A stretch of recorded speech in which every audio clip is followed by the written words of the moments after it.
Летенето из космоса е образ, който учителя Петър Дънов често използва, за да ни покаже безкрайната възможност за духовно извисяване и разширяване на съзнанието. Това летене не е просто движение през пространството, а символ на освобождаване от ограниченията на материалния свят и на дребнавите грижи, които тежат на сърцето.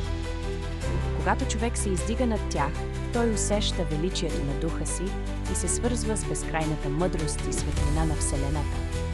В този полет душата се разкрива, съзнанието се разширява и човек започва да усеща единство с всичко живо и с божествената хармония.